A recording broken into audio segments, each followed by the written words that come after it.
Life के ऐसे बहुत ही कम मोमेंट्स होते हैं जहाँ पे आपको सही में हार्ट ब्रेक होता हुआ फील होता है। और क्या हो अगर ये सिचुएशन आपके साथ तब हो जब आप 10th की एग्जाम दे के ही निकले हो। और इस बार मैं किसी मूवी या सीरीज की बात नहीं कर रहा, मैं अपनी खुद की बात कर रहा हूँ। और ये तब हुआ था जब मुझे पता चला था कि एक मूवी जो बनने वाली थी वो अब नहीं बनेगी। और ये मूवी थी चाणक्य, जो अश्विन संघी की इस बुक यानी कि चाणक्य स्टैंड या फिर कहे चाणक्य मंत्र से इंस्पायर्ड थी। अब मेरे पास तो इसका गुजराती वर्जन है क्योंकि मैं गुजराती मीडियम में पढ़ता था तब, पर यह कुछ उन बुक्स में से एक है जो मैंने अपनी रीडिंग जर्नी की स्टार्टिंग में पढ़ी थी।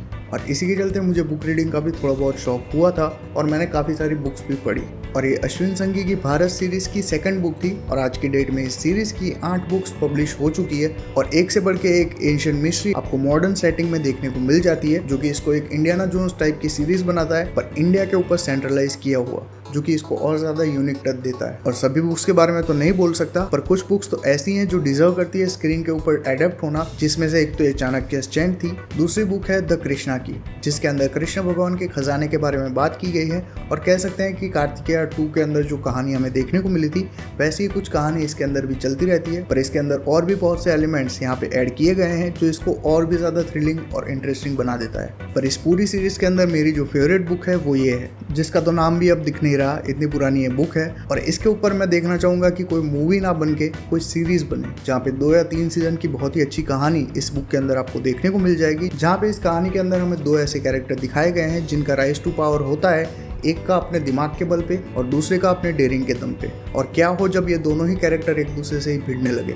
और इसी के चलते ये मेरी one of the favourite books में से एक है। और इसके अंदर अरविंद का जो कैरेक्टर है वो भी मेरे सबसे फेवरेट फिक्शनल कैरेक्टर्स में से एक है। तो अश्विन संघी की जो सीरीज चल रही है उसमें से ये 3 बुक जो है वो आउटस्टैंड कर जाती है, जो कि एडेप्ट होने लायक है। और स्क्रीन के ऊपर अगर आ गई तो जो बुक नहीं भी पढ़ रहे हैं वो बुक पढ़ना शुरू कर देंगे। इतनी कमाल की पेसिंग और थ्रिल आपको इसके अंदर देखने को मिलेगा। और साथ ही इसके जो ट्विस्ट है वो भी आप प्रिडिक्ट नहीं कर पाओगे। पर ये तो बात हो गई एक सिंगल ऑथर की जिनकी बुक्स के बारे में हमने जाना। पर अब बात करते हैं कुछ ऐसे इंडियन ऑथर्स की जो अलग अलग जॉनर्स के अंदर लिखते हैं, जिसमें से एक है आनंद नीलकंठन। जहाँ आज के टाइम पे रामायण और महाभारत काफी ज्यादा पॉपुलर हो चुके हैं, वहीं पे इन्होंने 2 ऐसी बुक्स लिखी जिनको अगर आज के टाइम पे एडेप्ट किया गया तो जितनी ज्यादा पॉपुलर वो मूवी या सीरीज होंगी उतनी ही ज्यादा कंट्रोवर्शियल भी बन जाएगी। शायद यही रीजन है कि उनकी बुक्स को यहाँ पे एडेप्ट नहीं किया जा रहा, क्योंकि इन्होंने जो 2 बुक्स लिखी है वो महाभारत और रामायण के कैरेक्टर्स के ऊपर तो है, पर यहाँ पे हमें विलन के पर्सपेक्टिव से पूरी कहानी बताई गई है, यानी कि रावण और दुर्योधन। इन दोनों कैरेक्टर्स को यहाँ पे फोकस में रखा गया है और उनके ही पर्सपेक्टिव या पॉइंट ऑफ व्यू से हमें पूरी कहानी बताई गई है। और इसको पूरी तरह से फिक्शनलाइज किया गया है। तो हो सकता है कि आज के टाइम की जो इजीली ऑफेंस लेने वाली ऑडियंस है उनको ये पसंद ना आए, पर इसके बावजूद भी अगर आप रीड करना चाहते हो मजे के लिए तो डेफिनेटली ये दोनों ही बुक्स चेकआउट कर सकते हो। अगली जो बुक मैं आपको दिखाने वाला हूँ उसको देख के मुझे बिल्कुल भी जज मत करना, क्योंकि ये एक इरोटिक थ्रिलर है। और ये ऑथर है नवनील चक्रवर्ती, जिनकी बहुत सी बुक्स है जो इसी फ्लेवर और जॉनर के अंदर लिखते हैं वो। और हर बुक के अंदर इरोटिका तो होता ही है, पर साथ ही जो मिस्ट्री और ट्विस्ट का जो एलिमेंट होता है वो काफी भयंकर होता है। और ऐसी उनकी एक सीरीज थी स्ट्रेंजर, जो कि अपने आप में एक ट्रिलॉजी है। और फिलहाल मेरे पास इस ट्रिलॉजी की आखिरी बुक यहाँ पे पड़ी हुई है, जो कि है फॉरगेट मी नॉट स्ट्रेंजर। अब इसके अंदर जितना इरोटिका डाला गया है उतने ही लेवल की थ्रिल और मिस्ट्री भी आपको देखने को मिल जाती है। और एक विलन की सीक्वल में जो चीज करने की कोशिश की थी, या फिर मर्डर की सीरीज में जो करने की कोशिश करते हैं, कहीं ना कहीं ये कहानी जो है वो उसी जॉनर में फॉल कर जाती है, जो कि ऑडियंस को पसंद भी आती है और पॉपुलर भी होती है, but for all the wrong reasons. अब अगले जो ऑथर इस लिस्ट में आते हैं वो है विजय नारायण कोविल, जिनकी थ्रिलर कहानी यहाँ पे मेज ऑफ डिसीट नाम की मेरे पास पड़ी हुई है।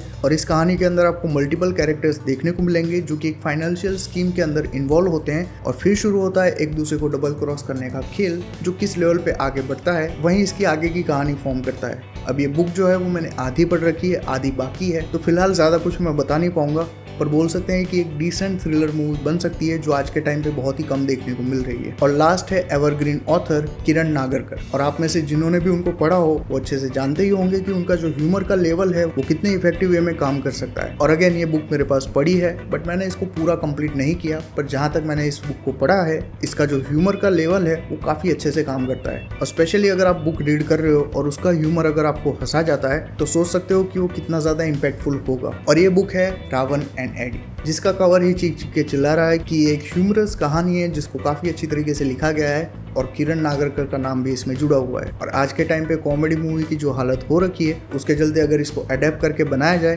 तो ये बहुत ही अच्छी एक मास्टरपीस मूवी बन सकती है मॉडर्न जमाने की। हालांकि इसकी जो कहानी है वो काफी पुराने टाइम में सेट है, पर इसके बावजूद भी एक मॉडर्न क्लासिक बन सकती है। तो बॉलीवुड और इंडियन सिनेमा के अंदर क्रिएटिव मंदी का जो माहौल चल रहा है और जिस तरह की कहानी और प्रोजेक्ट्स को अप्रूवल मिल रहा है उसको ध्यान में लेते हुए अगर इसमें से किसी भी चीज़ के ऊपर हाथ रख दिया जाए तो ये सोना बन सकती है। पर इनको तो बनाना है वही घिसा पिटा फॉर्मूला जिसके अंदर लव स्टोरी जबरदस्ती ऐड होगी, 4 गाने डाले जाएंगे, स्लो मोशन में फाइट दिखाएंगे और अब तो नया भी आ गया है कि किसी का कैमियो डाल दो ऑडियंस खुश हो जाएगी। तो इस तरह की चीज़ें जब तक इंडियन सिनेमा के अंदर चलती रहेगी तो ये जो क्रिएटिव बैंकरप्सी छाई हुई है वो और भी ज़्यादा गहरी होती जाएगी। अब आप में से कितने लोग बुक वॉर्म्स हो या बुक पढ़ते हो वो कमेंट्स करके मुझे बताना।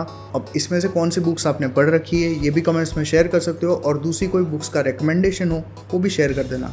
It will be much appreciated. और क्रिएटिव बैंकरप्सी तो चलती रहेगी पर आप अपना प्यार दिखाने में बैंकरप्सी मत लाना। जाते जाते अगर चैनल पे पहली बार आए हो तो सब्सक्राइब कर लेना और अगर ऑलरेडी सब्सक्राइब किया हुआ है तो वीडियो को लाइक करके शेयर भी कर देना। मैं मिलता हूँ इसी तरह के एक और वीडियो में, तब तक कीप बीइंग फिक्शन फैंस।